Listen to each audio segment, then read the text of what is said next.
Hello everyone, this is Chrononauts, a science fiction literature history podcast. I'm Gretchen, joined by my co-hosts Nate and JM. This segment is part of our episode covering 5 Soviet science fiction stories from the 1920s, translated by Nate. For more background on the history of Soviet sci-fi magazines during this period, please listen to the first section of this episode.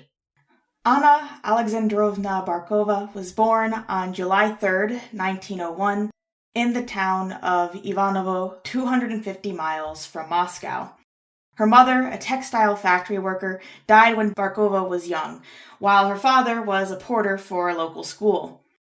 Having received a formal education, Barkova began writing for a local newspaper, likely called Workers' Realm, by the age of 17, publishing nonfiction, poetry, and prose for a few years before she moved to Moscow in 1922.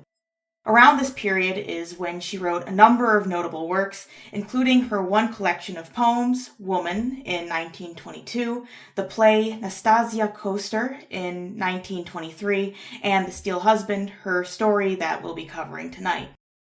While this story was initially ignored by contemporary critics, her poetry wasn't, with Woman being immensely praised upon its publication. Despite this promising reception to her work, though, things quickly became difficult for Barkova. Attending the Literary and Art Institute in Moscow, she lasted only a few days due to her differences of opinion regarding the nature of creativity. Her work also was often subject to the strict censors in place during this period. The sarcastic and critical tone of her work, something that is clear in the story we'll be discussing, put her at odds with the authorities. In 1934, Barkova would be arrested for the first of several times throughout her life. Occurring after the assassination of Sergei Kirov, one of Stalin's personal friends, she was sentenced to imprisonment in Kazakhstan for 5 years after an offhand remark about the assassins shooting the wrong guy. Her second arrest occurred in 1947 when she earned a 10-year sentence for propaganda and agitation that called to overturn or undermine the Soviet regime. She was released in 1956, only to face her third and final arrest the following year. This arrest was due to the interception of a story about Molotov that she had sent by mail, and she was sentenced to 8 years of imprisonment. Upon her release in 1965, she lived briefly in the village of Patma until 1967, returning again to Moscow and remaining there for the rest of her life. Due to the suppression of her fiction during the previous decades, Barkova had fallen into obscurity.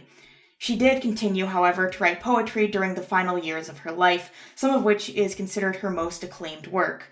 Although she received more acclaim posthumously, there was some appraisal of her work during the remainder of her lifetime. She gained a pension from the Literary Fund, using it entirely on books, which filled her entire living space. This included her fridge that she never turned on, transforming it into a bookshelf. Truly the dream, to just be so surrounded by books.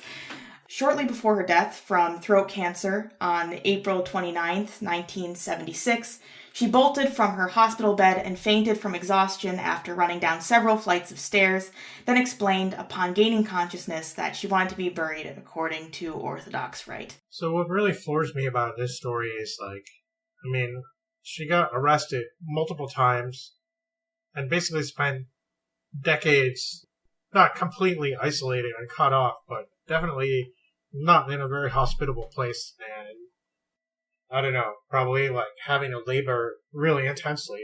Mm. And then, she was kind of quote, rehabilitated back into society and would try to do something normal, but before long she would once again get on the wrong side of the authorities and once again be arrested and spend years of her life doing what she probably didn't want to do. It just sucks. So much time was eaten up by all this. Yeah, the story is actually really good. This is probably one of the stories that we have tonight that I would say this story could be considered a lost classic, maybe, in its way. So I would definitely be curious to know what else she wrote as well. Read some of that. Yeah, it would be interesting to see what her poetry is like. Yeah, some of her poetry has been translated into English. Mm. There is an anthology Till My Tale Is Told, Women's Memoirs of the Gulag. I don't know, there's maybe like 10 pages or so of her poetry, so it's not a lot, but it's really the only thing that we have in English aside from this one. Yeah. Her other stories do sound really cool, though. Yeah. The descriptions of 8 chapters of madness sounds awesome. Some of the reviews of her stuff are kind of interesting, a bit like contentious, like some of the people that talked about it were kind of offended by some of the things that she said. Well, yeah, it's pretty easy to see why. Yeah. Yeah. I do enjoy the comment that did get her first arrest. It is just a very funny comment.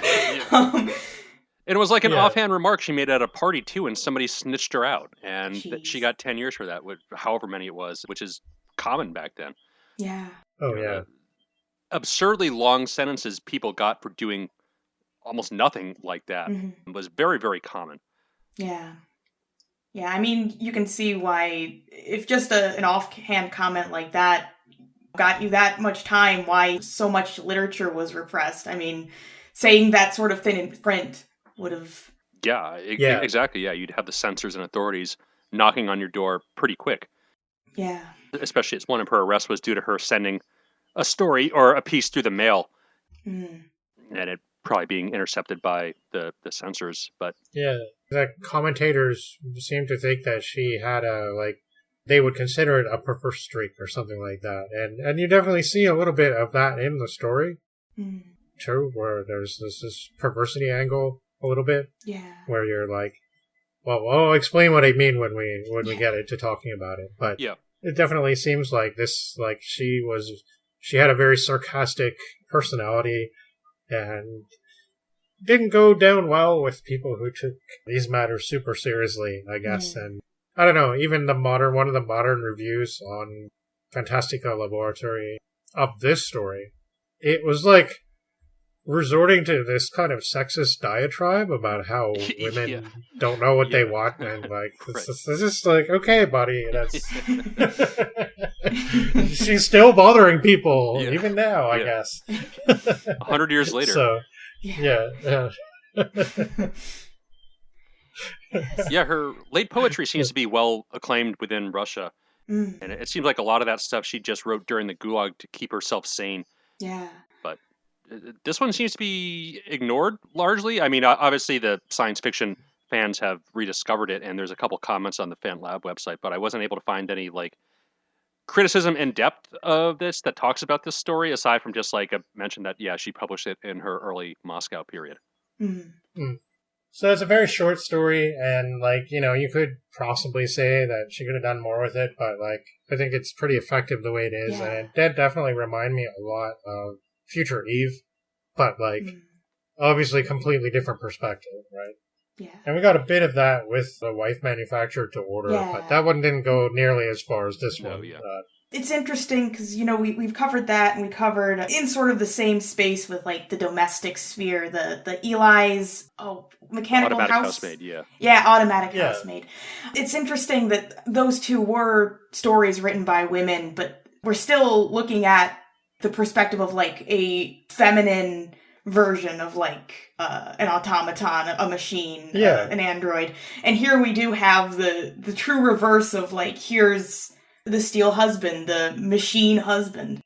And it's an interesting take on the domesticity angle too, because both Future Eve and Wife Manufactured to Order, they focus on the emotional feeling of intimacy and love rather than the physical act of sex, which is just only kind of implied it's happening off screen, but it's never actually mentioned that it's going on. Whereas here she's yep, I'm having sex with a robot and it's the greatest thing ever.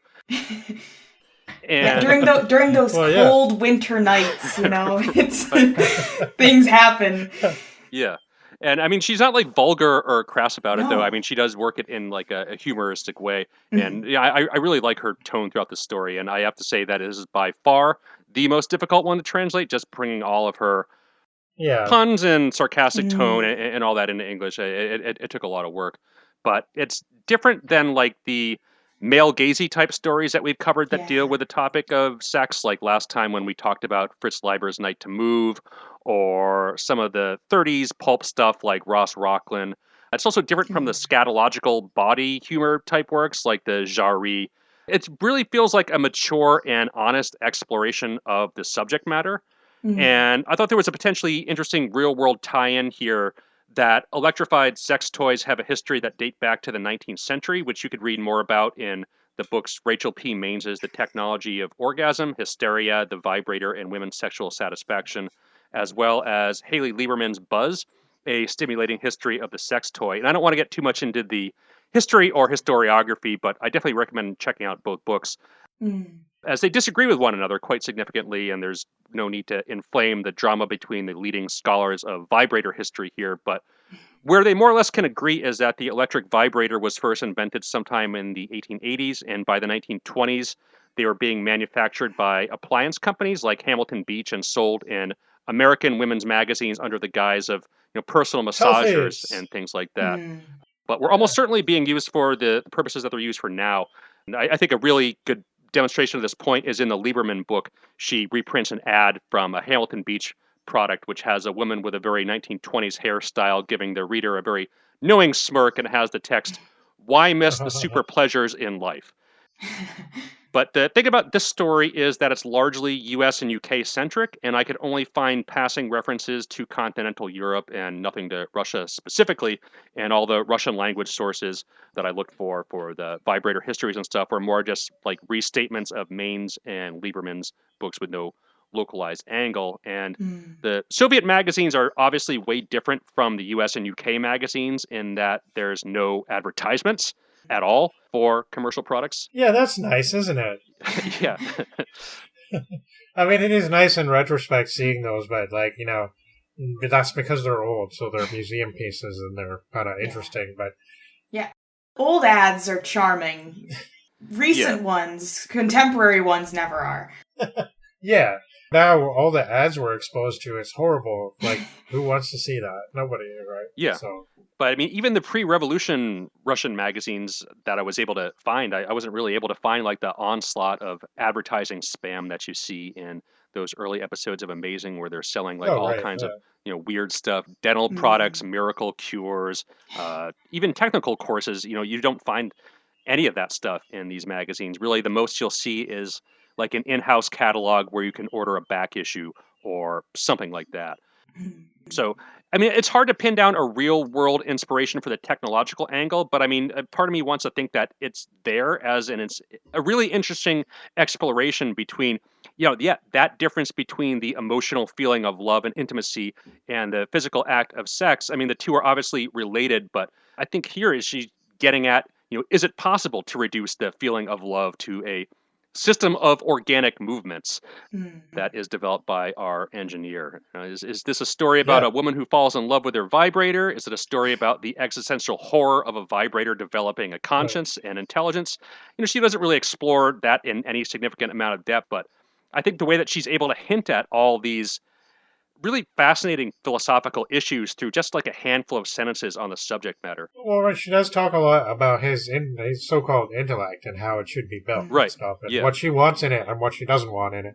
So this is basically like a lot like Future Eve. Like, she dispenses with the first half of Future Eve in just a couple of pages, pretty much. And just like goes through all that side of like, oh, what do you include and what do you not include it? Whereas Lila Dam had all these weird off-putting anecdotes and stuff to illustrate his philosophy of, I don't know, I guess kind of misogyny, but idealizing at the same time. And I don't know, the sex angle was maybe a bit more subtle in that one, but it was there too. And again, that was the other side of the coin. This is definitely the other way of looking at it, where it's like, yeah, she's had this brilliant scientist create the steel husband for her. It's quite a marvelous creation, and she ends up getting kind of jealous of the steel husband. Yeah. We'll see. But I think it would be useful to view this as an inversion of the Future Eve, because there's just such a nasty undercurrent of misogyny in that one, whereas this is a very feminist text, I would say. Yeah. Perhaps more so than almost anything we've covered on the podcast, even including some of those works that we covered during the Feminist Utopia episode.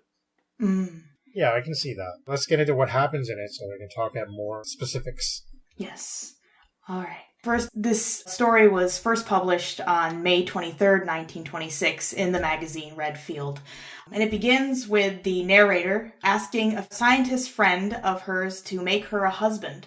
She claims, "I've finally decided. Make me a steel husband. I clearly see that my foul temper and my awkward appearance only serve as an impassable obstacle to a romance with a natural, animate representative of the opposite sex. I don't care for the people who could love me, and the people I've fallen in love with respond with the deepest indifference, or justify their rejection by lack of spiritual unity, or differences in views and beliefs, or don't want to find love outside of their work or class. I'm sick of psychology. I repeat, make me a steel husband." The scientist, it's really good. Really great. Right off the bat, love the first few paragraphs in. You get that. Yeah, you really get a feel for her sense of humor and her self-deprecation, and it's great. Yeah. It is kind of neat the way, like, there's all this sexual prowess implied in that, like the steel husband and everything, but at the same time, the story really does concentrate more on the philosophical side of it. Like, just like with Hadali in Future Eve, you can control his organic movements with a flick of a forehead switch or whatever, and make him sort of open up the intellect a little bit and allow some of that intellect in through the valve intake or whatever it is. And the robot doesn't know it's a robot. So that's kind of terrible, I guess. And she realizes that, but again, it's the perversity, right? She knows it'll be devastating to reveal. Yeah. Anyway, we'll get to it. I'm jumping the gun here a little bit. Yes. The scientist responds to her request reproachfully, taking issue with her choice of words that the husband won't be just steel, and that she is sentimental in her distinction between the mechanic and the organic, the latter term something he thinks she uses with too much sentimentality. The narrator, not looking to argue, brushes past his concerns, asking about the features of the husband he will make for her. He tells her he will give him knowledge of several languages, whatever beliefs she desires him to have, and incredible strength. Realizing he will lack the biology of a human, blood, digestion, and the need to eat, she reacts with distaste, and she has a similar reaction to the scientist referring to the being he will create as a person, distinguishing between people and machines. The scientist claims his creations are the peak of development and culture, and that just as the proletariat overthrow the bourgeoisie, so will these beings overthrow the proletariat who have paved the way for them. The scientist then turns back to the task at hand and asks the narrator more about what she wants from her husband. She asks him to make the husband an actor and arrange for him to have a range of beliefs that she can adjust to fit her mood. He confirms this is possible, that she can turn him on with a button on his forehead and also turn love on by kissing him.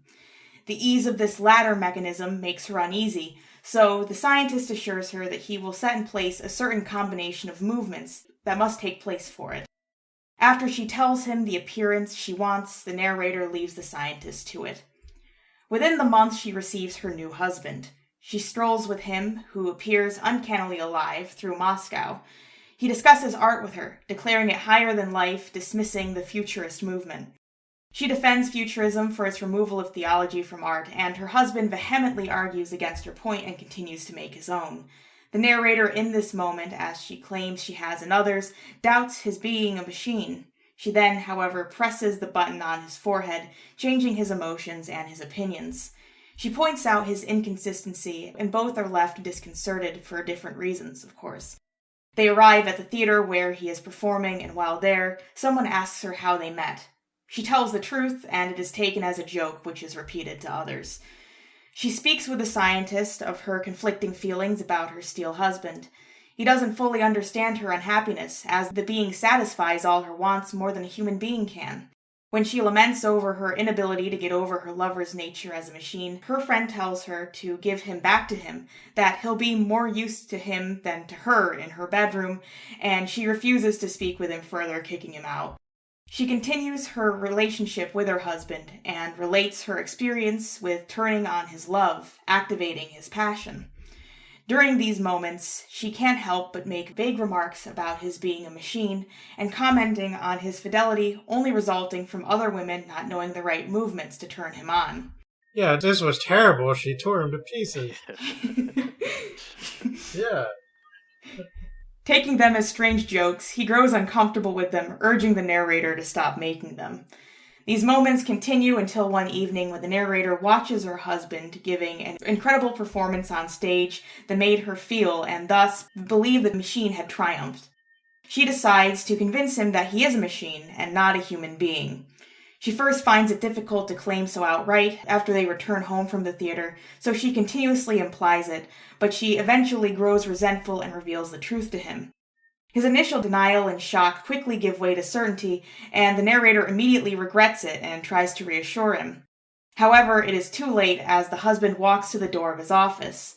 In an attempt to make him stay, she hurries towards him and presses the button on his forehead, but nothing happens. He tells her the apparatus is broken. Over the next several days, the husband remains holed up in the room. The narrator attempts to move on with her life, disconnecting herself from the machine, but she still struggles with the effort of doing so. Eventually, she wakes to find the office empty except for a note from him. In the letter, he declares his decision to destroy himself. He tells the narrator that he did love her, that he couldn't live if she didn't love him back. He and other machines could conquer the world as the scientist claims, he writes to her, but he couldn't do so knowing she didn't love him. The scientist, upon hearing of this, merely comments that the mechanical beings are then just as likely to be destroyed by empty concepts as organic ones. Yeah, so you think that last line is the scientist sort of saying artificial life forms are just as prone to existential ennui as real people. Yeah. I don't know. That's kind of how I interpreted that final line. This story it ends pretty abruptly on that. Just like there's certain contempt expressed for the scientist, like he's kind of an awful person, I guess. Yeah, but he's a jerk, and there's this great scene again. She doesn't dwell on it for that much, but at the beginning, she I guess is describing the sexual movement she wants to the engineer, and he's like, well, actually, I don't know anything about that. Could you like write it down for me, because I have no idea what I'm doing. Yeah. But yeah, no, he's this like callous person who's rude to her the entire time, and he just like has this dehumanizing philosophy that yes, of course, it's this system of organic movements that's going to be the future of humanity. It reduces people to nothing more than machines. And he's like, don't be so sentimental about the organic life, because it's just like mechanical life, and both of them are equally as meaningless. Yeah, and the philosophical nature of, what does it mean to exist and what does it mean for life to be alive is kind of framed differently in the Russian language, which this story illustrates a lot with the use of the term animate, which in Russian is одушевленный, which derives from the word dusha, which means soul.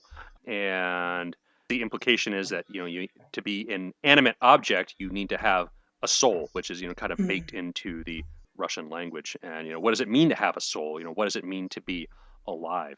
The whole story just kind of plays on that idea of, you need a soul to be animate, essentially. And you'd see that in robot stories for decades to come. Yeah. Pretty much. Yeah. And I guess what happens here is the robot does develop a soul. He's had a soul the entire time. And it was in part knowing that he was a machine that caused the soul to manifest in its ultimate way. Right. Which was in self-destruction, of course. So that's the terrible thing about having a soul sometimes. Yeah. But, I can't remember if it was in one of the reviews he referred to some of the sort of the person that did it referred to the somewhat jocular but not quite laws of robotics added on to Asimov's initial 3, and what was the 5th law of robotics, which is that a robot must know that it is a robot. Yeah, I wasn't familiar with the reference that he made there. I think he was like a Bulgarian story from the 80s that he quoted. I think it was not entirely serious. Yeah. I think it was Darko Sobin he was quoting or something like that. Yeah. And I just thought that was kind of funny. I can see where that would be a thing.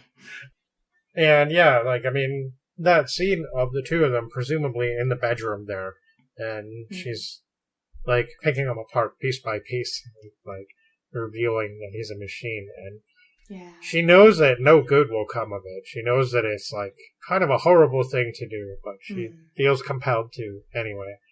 Yeah. And I guess she's like, a part of her is, I don't know if it's just that she's jealous of the fact that, like, her friends are all like, oh, where did you meet him? He's so great and so awesome. And like, yeah, well, if you just knew. And instead of telling them... Well, and of course they do, because she does tell them the truth, and of course they all just laugh it off. Yeah. Yeah, right. It becomes a note of gossip. What crazy thing did Anna say today, you know? Yeah. Yeah, did you hear that she said her husband was created in a lab by her scientist friend?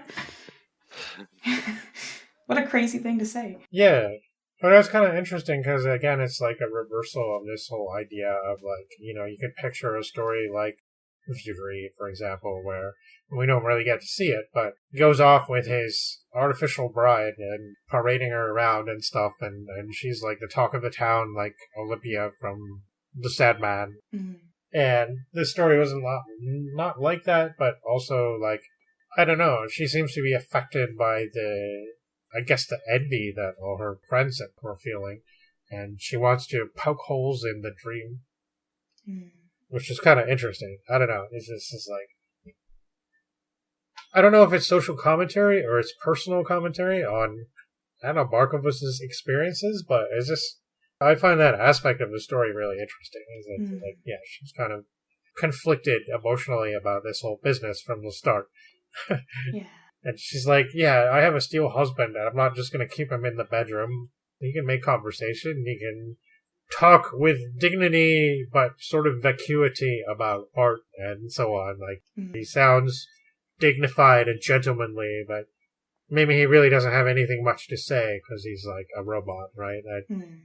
People don't understand how empty he is, how he's really just steel on a flesh frame and something to parade around, a trophy. Interesting toy.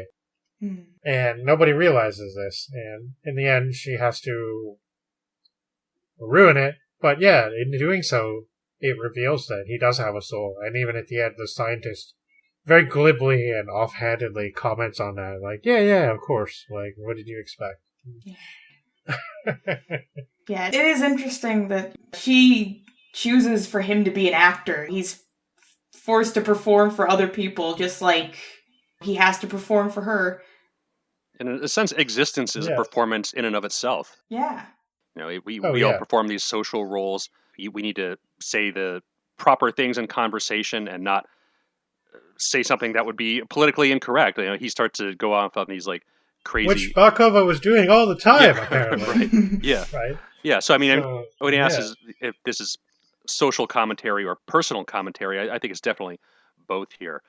You know, we could see that she was a very acclaimed new poet when she published her first book in 1922, but maybe a couple years later when she gets into fights with the head minister of the art school or whatever, and her one unfinished like novelette or whatever that actually sounds really awesome just like gets scrapped, and you know, I'm sure she had a frustrating time of stuff not getting published. So yeah, it wouldn't surprise me that she is venting some of her own personal frustrations about her successes or lack thereof as a poet, and she doesn't want her robot lover to compete with her in that realm, so just make him an actor and do something else that isn't going to get in her way. And eventually she just gets jealous of him regardless. You know, she's jealous of all the success that he gets, and she can't stand it because nobody's interested in her poetry or her literature or whatever she's printing out in 1925, 1926. It's kind of interesting too, because now it makes you think of all this AI shit that's going on like nowadays with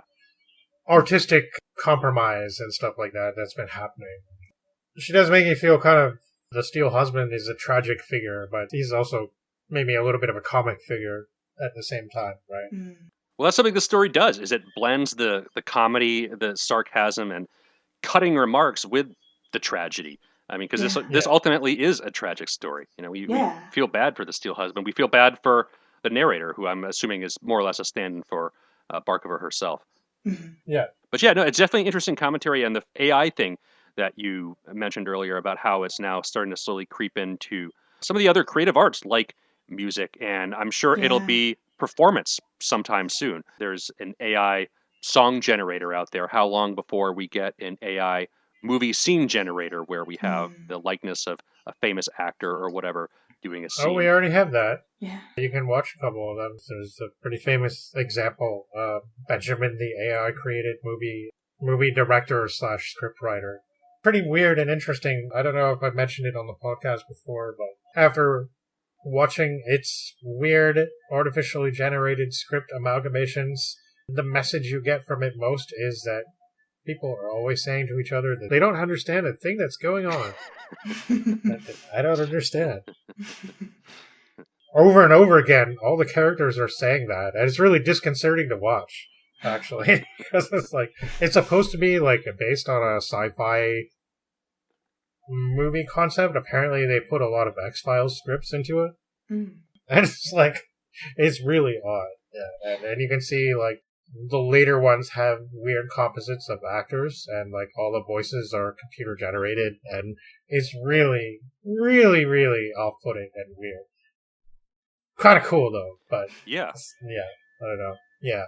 But we definitely don't get any uncanny valley in the Steel Husband's performance, because apparently he's a brilliant theater actor and just impresses everybody. And of course it's how great he is at performing that leads her to think, I have to break him down. Right, exactly. It's that inherent jealousy. She just can't stand to see him succeed where she failed, and it eats her up inside and makes her do. It's ultimately, I don't know. Is it cruel? Is it liberating? I don't know. It's hard to say. It certainly causes the Steel Husband a fair amount of suffering and anguish, at least to the extent that that's possible with a machine, soul or not. I mean, I think she does a pretty good job of making you see how the narrator thinks that this is all a big joke, but also, making you kind of appreciate the dignity and, I guess, solemnity of the Steel Husband. I mean, he is steel, after all, so he's got this strength to him, and kind of can't help but appreciate that. Yeah. She does a good job of portraying both those sides of the aspect, where the protagonist is over and over again saying, well, this is a joke, and how can this even be happening? This is my Steel Husband. This isn't a real person. And why don't you tear it down, right? So. Yeah, you definitely do feel for both of them. And even the scientist cynicism is a lot of fun too. It's just kind of, I don't know. I like reading characters like that. Very curmudgeon-y. Exactly. Yeah. Totally absorbed in his work. Doesn't care about literally anything else. Yeah. He kind of views the narrator as more of a nuisance who's mildly annoying and won't go away. But he's also a weirdo himself. Can't you see what these machines can do, and you're just asking me to make you a lover for this? They can conquer the world. Yeah. Yeah, exactly. Yeah.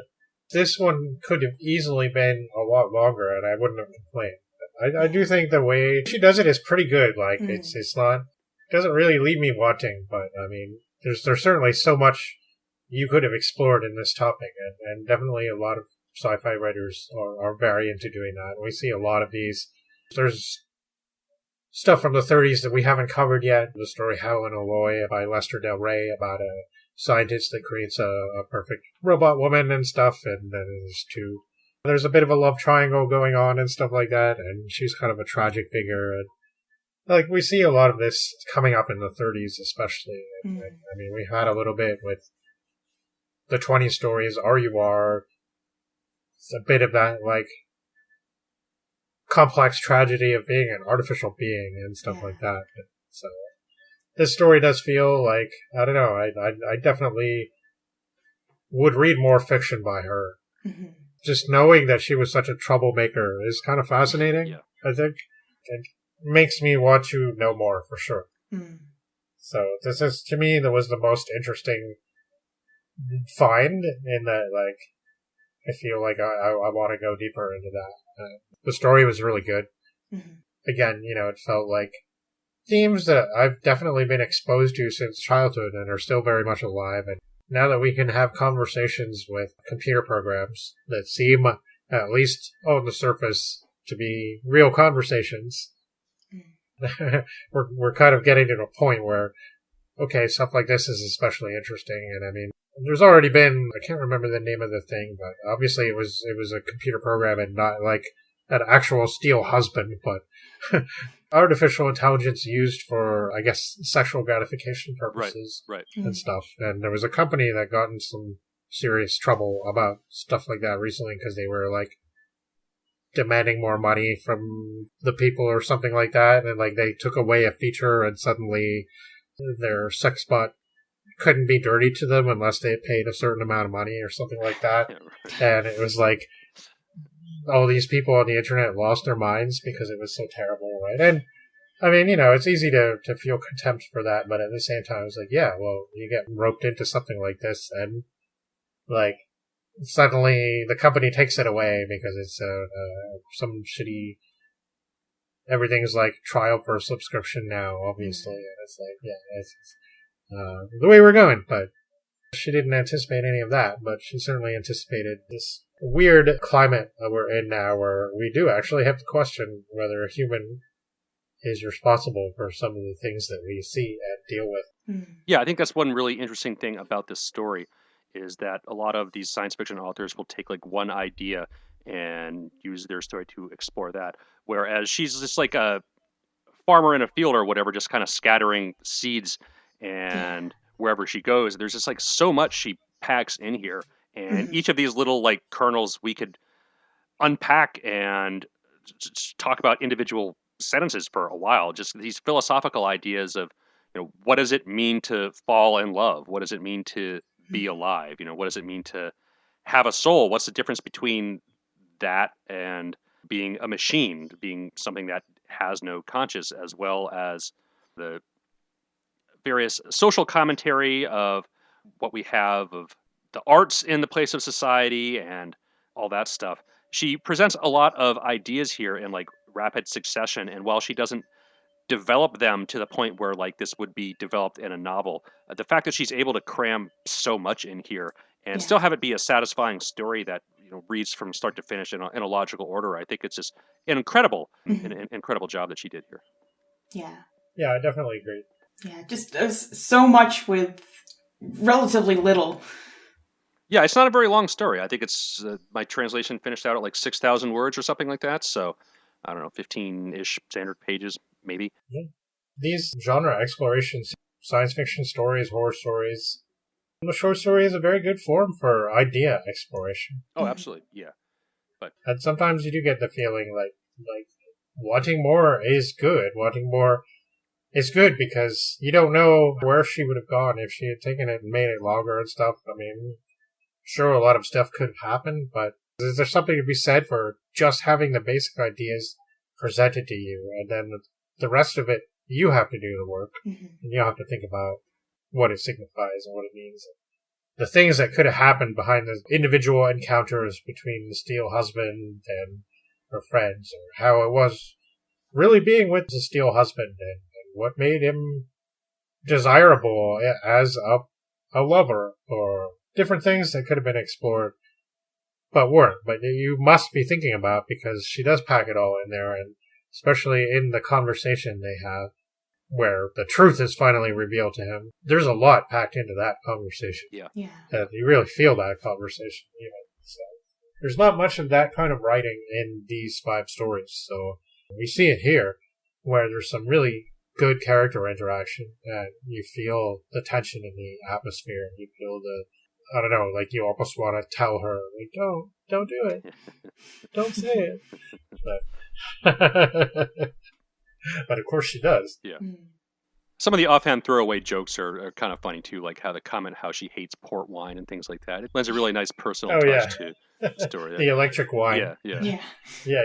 That was like something out of Marie Corelli, for sure. Like, give you electric wine to prepare you for the ascending to meet electric Jesus and his psychic cables. Gretchen, you weren't here for one of the weirdest books that we did on the podcast. I didn't really think it was very good, but it was sure weird and interesting. Sometimes the weird ones are the most fun to talk about, I have to say. Yeah. This is good, though. This is really good. If you're going to read one story for, I guess, intellectual depth, then this would be the one, for sure. Stuck Right is the great horror story. And Lord of Sound is a pretty fun sort of satire of capitalism and whatnot. Hits home. But anyway, this one was really powerful, I thought, and a really interesting discovery. Mm-hmm. So thanks for doing this one, Nate. This is a really good job with the you. translation. Yeah, again, very rewarding work. I just wanted to briefly mention her one story, 8 Chapters of Madness, which is described as the modern Mephistopheles in the guise of a former Soviet employee, retired and fishing in the local pond, relates how he communicated with the Stalinist Minister of State Security and Adolf Hitler himself. This Mephistopheles invites the author, presumably that's Anna, to travel through time and space. And so the two go to the future, that is, to its alternate variants, liberal, democratic, and militaristic communist worlds. So I don't know, it just sounds really cool. I'm sure with her. It sounds weird and cool. Yeah, exactly. I'm sure there's like a lot of fun social satire and some cutting remarks in there. So this is a possibly quite angry. Yeah. That's good. Yeah, I can see the censors getting a little upset. Sure. Yeah. yeah. I imagine I would be too. Yeah, I mean, it just blows my mind. Like, we've definitely had some writers who've had some harsh experiences and stuff. Like Barkova, her constantly being arrested and just her life being put on hold almost, so that this meaningless crap can happen and she can be forced to labor or whatever she was doing. Maybe some of her poetry talks about that. I mean, I don't know what it was really like for her. I'm sure it was quite an upheaval. Yeah, I mean, no matter what you're doing, 30 years in the gulag system is horrible, regardless of how you slice it. Yeah. Certainly, if there's any author that is calling for a proper English translation anthology to be released, it's definitely this one. So yeah, hopefully that happens. After all that, nothing seemed to crush her spirit. Yeah. She kept doing her things. So. Yeah. Her weird religious revelation at the end of her life, I think, is just another fascinating end where. Oh, yeah. She just. The Christian, the religious revelation. Yeah, I mean, a lifelong atheist just sees the light, and no matter how hard it's going to be for her to rush out of her hospital bed, she needs that Orthodox burial. It's a really weird story to cap a really fascinating and powerful life. Mm-hmm. Yeah.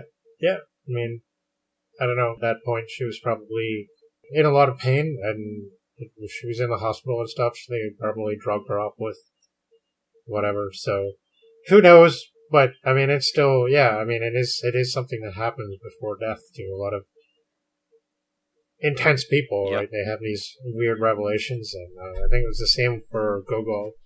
I'm not sure. Maybe he was more religious before than Barkova was, but he definitely seemed to have some strange revelations. You know, like the way that he burned part of his own work. Yeah, his masterpiece. Evil and stuff like that. Yeah. The only reason the second fragment survives is that somebody's able to fish it out of the fire after he tried to burn the whole thing. That just didn't work. Well, it's interesting to see different artists do that. Even Prince tried to do that to one of his albums. He suddenly decided the album was evil, so he didn't want anybody to hear it, and he didn't want it to be released. And he even put a message in one of his videos that was something like "Sorry about the Black Album" or something like that. It's like Botticelli also did that, right? With his artwork. Oh, okay. Yeah. I believe he converted halfway through his life and just decided to start burning most of his work. Huh. Interesting. Yeah, I have a book of his sketches that he did for Divine Comedy, so I'm sure that religiosity plays an influence, the intense visions of hell and all that. Yeah. Yeah. Change thy ways. Yeah. Mm-hmm.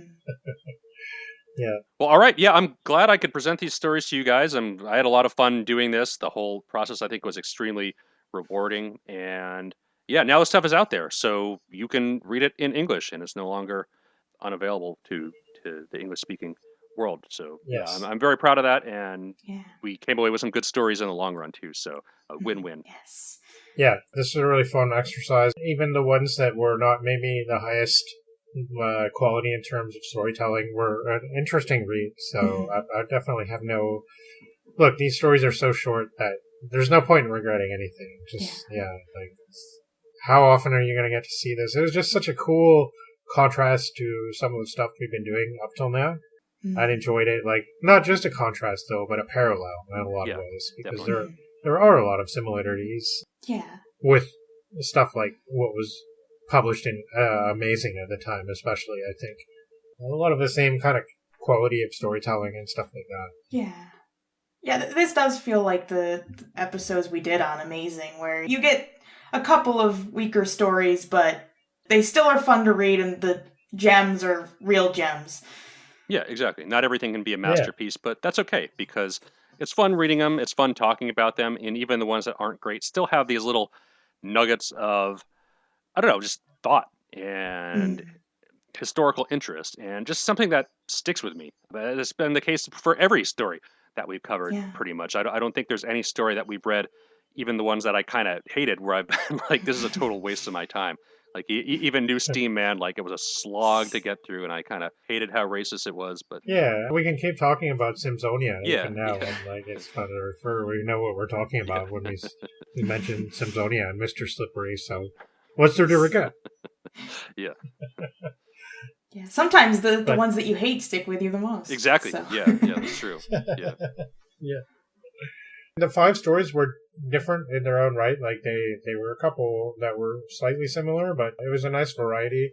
Only one sort of space-aligned story, and that was Alien. So I guess if there was anything I would like to see more of in the future in these kind of stories, maybe it is the First Contact / Alien kind of stuff. To see how that could be done better, maybe, because, yeah, Aliens maybe wasn't the best use of all those things, but it was interesting, and it felt ahead of its time in some ways, to me, personally, just because I guess I'm used to all the 40s and 50s flying saucer lore and everything that came afterwards and stuff. So yeah, that novel Blazing Abysses that was serialized in World of Adventure is apparently one of the earliest examples of Russian space opera.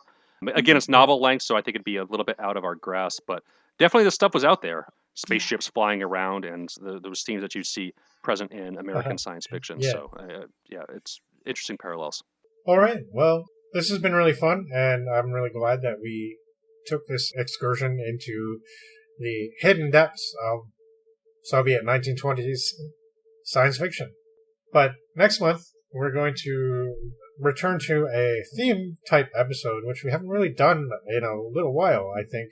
Or our focus has been a little different, but earlier on, we were definitely doing a lot more episodes based around certain topics, and we're going to return to that every now and then.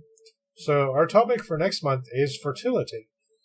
And we have a few interesting selections for everyone for next month. I'm going to go in chronological order, but most of these are really short, except for the final one. So we have a story called Unto Us a Child is Born, which is by David H. Keller, M.D., the baby guy, mentioned earlier on in the episode. And yes, he was translated into Russian once, apparently.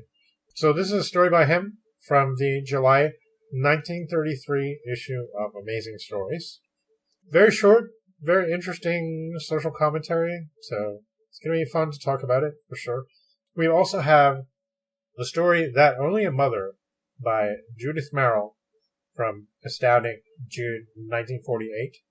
And if you think that title was a little bit clumsy, think about what the phrase is kind of an excerpt from, and that will tell you a lot about what the story is actually about. It's, again, a very short story. Of course, the phrase is, that's something only a mother would love. Disturbing little story from the 40s, for sure. That is, again, going to be pretty great to talk about. We also have one of the last stories that E.M. Forster ever wrote. This is a story called Little Ember, published in 1961. Definitely not widely published.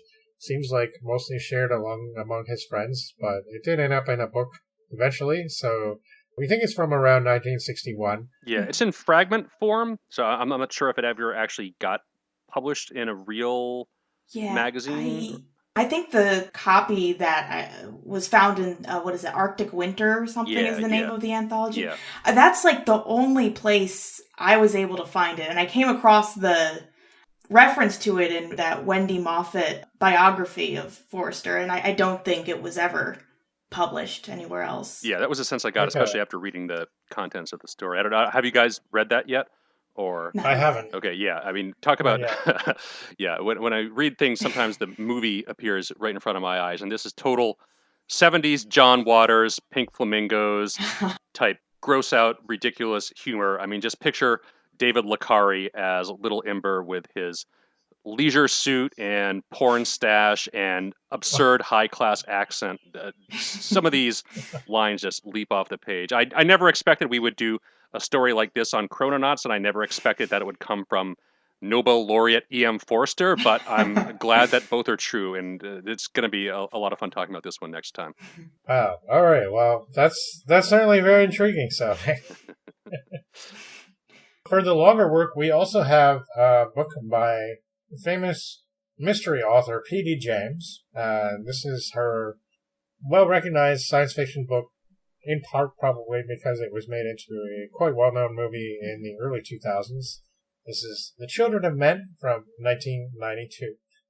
So, it's going to be a really interesting series of stories that I'm really excited to talk about. It should be definitely getting heavy into the social commentary aspects and the satire, social satire and stuff, which kind of does go along with where we were heading with our 1950s, like heading kind of more into the 1950s pulp galaxy and stuff like that. Mm. But again, this is stuff from other sources, and yeah, it's going to be really interesting to go chronologically and trace this from basically the 1930s to the 1990s, and I'm sure there'll be a lot to talk about.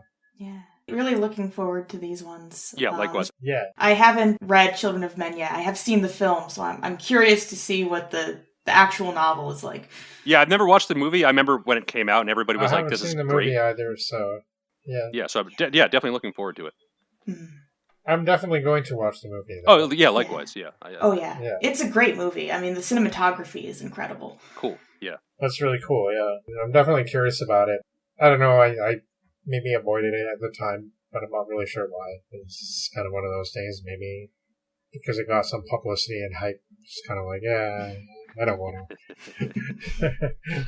Definitely going to be a good one. But for now, I think that the night has come, and I'm going to relax in my chamber full of cylinders containing poison gas and pieces of steel husbands and weird cone wire coil apparatus. And I'm going to think about not selling my great inventions to the horrible capitalist institutions of a corrupt and decadent West. And we will say good night to you all, listeners. Thank you for tuning in and listening to us tell you these vital messages. Yes, 1920s Soviet science fiction is an interesting field, and we had a lot of fun bringing you these stories. We'll be back next month. We're going to talk about birth and humanity and fertile industry and more. Good night. We are Chrononauts.